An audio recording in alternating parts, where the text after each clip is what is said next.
હવે આમ આપણે જ્યારે કંઈક મજા આવે ત્યારે આમ ખોખડતા રહીજો એટલે અમને ખબર પડે કે આ દૂધ દોણામ ગયું કે હેઠું ગયું. કારણ કે આમાં મારા બહુ જાણીતા મિત્રો છે. રાજુભાઈ વેગડ છે, બીજા મિત્રો પણ ઘણાના હું નામ ભૂલી જાઉં. મારી ઉંમર હવે થઈ ગઈ એટલે નામ ભૂલાઈ જાય. હું ઓળખું નજીક હોય તો પણ નામ ભૂલાઈ જાય. આમાં આપણે ત્યાં એક ભોજા બાપા હતા ને, એનું નામ ભૂલી ગયા. હવારમાં ઉઠ્યા હતા અને એને આઘાત લાગી ગયો. હવે મને કોઈક પૂછે કે તમારું નામ શું, તમારે શું જવાબ દેવો? હવે જીવાય નહીં, વાયમાં પડીને મરી જવાય. તે બિચારા વાયમાં પડવા જતા હતા, એમાં ધનો કરીને એક મજૂર મળ્યો ગામના પાદરમાં. એણે કીધું ભોજા બાપા અટાણમાં કે નહીં કહો નીકળે કે ધન છે ધના તને, ધન છે ધના તું તે મારું નામ યાદ કરી દીધું, નકર તો વાયમાં પડવા જતો હતો. એટલે આ ઉંમરના રોગ છે બધા. રણમલ સાહેબ, ડોક્ટર સાહેબ, ભીખુભાઈ, આ બધા ઉંમરના રોગ છે, નામ ભૂલાઈ જાય. અને હું બધાને મારા હયાથી આવકારું છું સાહેબો. આપ સૌને મારા, હું કોઈનું નામ લઉં ન લઉં, ભૂલાઈ જાય તો માફ કરે મને, કારણ કે મારી ઉંમરને કારણે. પણ આપ મને સાંભળવા માટે આપ આવ્યા છો. તો લોક સાહિત્ય છે ને, એ તો લોકોમાંથી આવેલું સાહિત્ય સાહેબ. લોકોનું જેમાં હિત સમાનું હોય એ સાહિત્યને લોક સાહિત્ય કહેવાય. જે દુહામાં, જે છંદમાં, જે ભજનમાં, જે લોકગીતમાં જેમાં લોકોનું હિત હોય એને લોક સાહિત્ય કહેવાય છે. લોકોમાંથી આવેલું સાહિત્ય છે. જે રીતે મેઘાણીને મુંબઈમાં કોઈ પ્રશ્ન કર્યો તો લોક સાહિત્ય એટલે શું, તો કે અભણ બોલે ને ભણેલા સાંભળે એનું નામ લોક સાહિત્ય. તો કે એનાથી આગળ તો કે ગામડું બોલે નગર સાંભળે એનું નામ લોક સાહિત્ય. તો કે એનાથી આગળ તો કે ગામડાનું ભોળ પણ બોલે અને બુદ્ધિને ઘુમરે નાખી દે એનું નામ લોક સાહિત્ય સાહેબ. હે, મને એક ગામડાના બાપાએ કીધું હતું, મને કે વિખુદાનભાઈ શિવાજી છે ને એ લડીને મરી ગયા ને આપણે શિવાજી બીડી પીને મરી ગયા. બોલો, મરી તો બે ગયા કે નહીં? જો બોલો, પણ ઓલા દેશને ખાતર ખપી ગયા ને આપણે બીડીની ખાતર ખપી ગયા સાહેબ. પણ લોક સાહિત્યની વાતો, એમાંય જુનાગઢ, એમાંય શિવરાત્રીનો મેળો સાહેબ. હે, અમારા ભગત બાપુનું ગીત છે બહુ જાણીતું, પણ એનો ભાવ તમે જોઈજો સાહેબો. આપણે ત્યાં ગવાય છે કે હાલો હાલો માનવ્યું મેરે મેરા મામા નો માને, હાલો માનવ્યું મેરે મેરા મામા નો માને. હા,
માડી પરગટ પીછડ્યા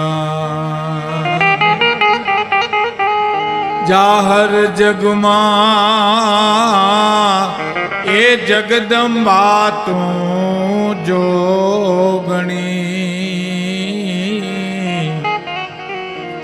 માડી પરગટ ચામુંડમાં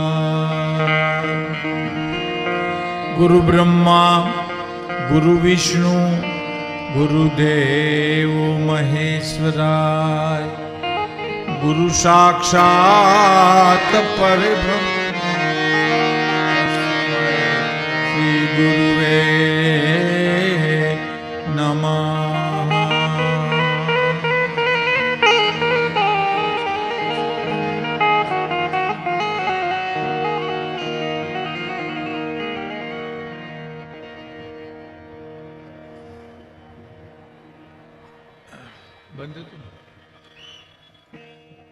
કરવા ગિરનારની ગોદમાં દર વર્ષે યોજાતો આ મહાશિવરાત્રિનો મેળો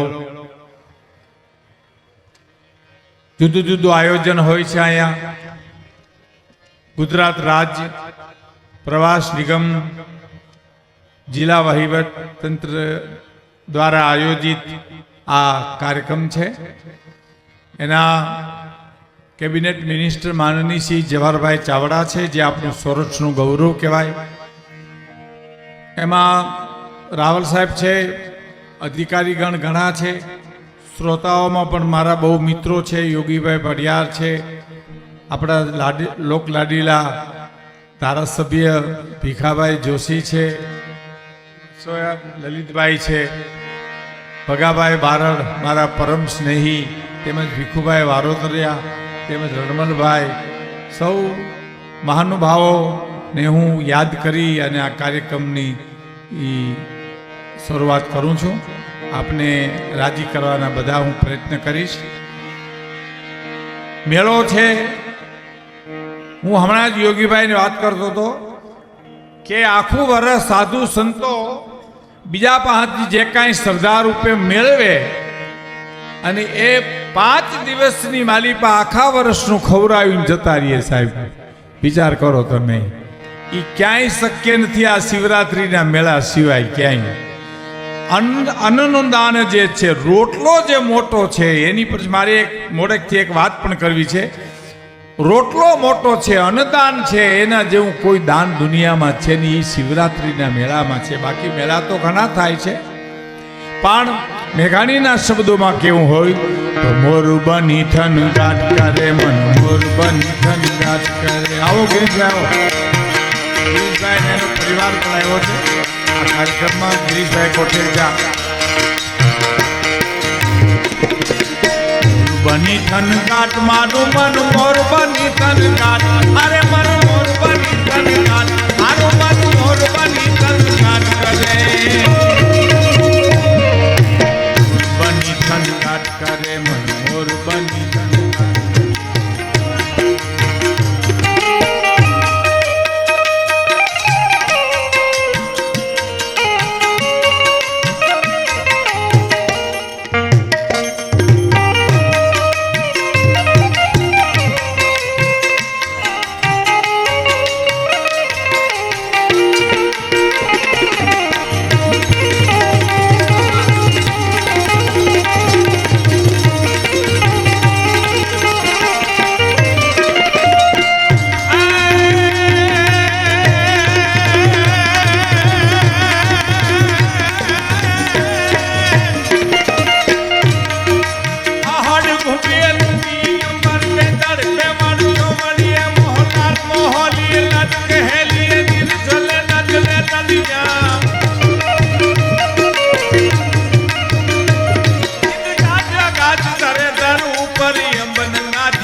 લાડ પહેલી ચલે ચલે નલિયા મીઠાટ ગાજ ગાજ તરે ધર ઉપર અમન નાજ્યો ભરિયા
નવ